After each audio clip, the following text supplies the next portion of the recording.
আসসালামু আলাইকুম ওয়া রাহমাতুল্লাহি ওয়া বারাকাতুহু। এক ভাই প্রশ্ন করেছেন যে আসলে কুরবানি করার বিধান কার জন্য প্রযোজ্য, কার উপরে কুরবানি করা ওয়াজিব। আসুন আমরা সেই বিষয়টা নিয়ে আজকে জানব। আসলে কুরবানির বিধান ওই সকল ব্যক্তিদের জন্যে যাদের কুরবানি করার মতো সামর্থ্য রয়েছে, যেমনটা আল্লাহ নবীর রিওয়ায়াতের মাধ্যমে, হাদিসের মাধ্যমে বুঝে আসে। রাসূল করিম সাল্লাল্লাহু আলাইহি ওয়াসাল্লাম হাদিস শরীফে, আবু দাউদ শরীফের হাদিস 2788 নম্বর হাদিসের মধ্যে রাসূল বলছেন, ইয়া আইয়ুহান নাস আলা কুল্লি আহলি বাইতিন ফি কুল্লি আমিন উযহিয়া। রাসূল বলেন, যেই ব্যক্তির সামর্থ্য এবং কুরবানি করার মতো অবস্থা রয়েছে তার জন্য প্রতি বছরই তার কুরবানি করতে হবে, কুরবানি করা ওয়াজিব।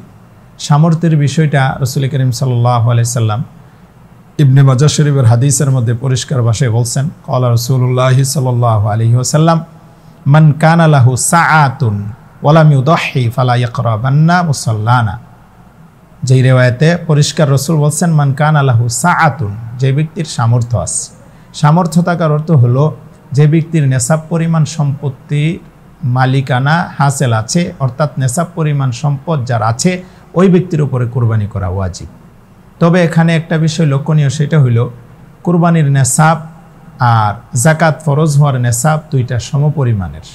এর অর্থ হলো কোনো ব্যক্তির কাছে যদি সেই স্বর্ণের পরিমাণ হিসাবে 7.5 ভরি স্বর্ণ থাকে আর রূপার হিসাব অনুযায়ী 52.5 তোলা রূপার যদি পরিমাণ রূপা অথবা তার পরিমাণ সম্পদ তার কাছে থাকে, তখন তার উপরে কুরবানি ওয়াজিব।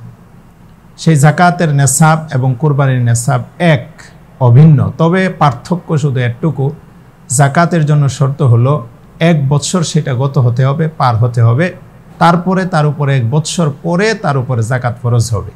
তবে কুরবানির ক্ষেত্রে এতটুকু শর্ত নয়, বরং 10 তারিখ থেকে নিয়ে 10ই জিলহজ থেকে শুরু করে 12ই জিলহজ পর্যন্ত কোনো ব্যক্তির কাছে যদি সেই নেসাব পরিমাণ সম্পদ থাকে আর এই সম্পদের মালিক যদি সেই ব্যক্তি হয়, তাহলে তার উপরে কুরবানি করা ওয়াজিব।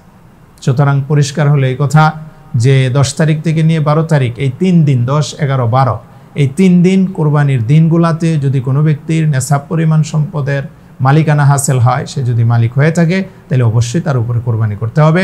কুরবানি করা ওই ব্যক্তির উপরেই ওয়াজিব। আল্লাহ তাআলা আমাদেরকে সহিহ মাসআলা জেনে বুঝে আমলের তৌফিক দান করুন। আসসালামু আলাইকুম ওয়া রাহমাতুল্লাহি ওয়া বারাকাতুহু।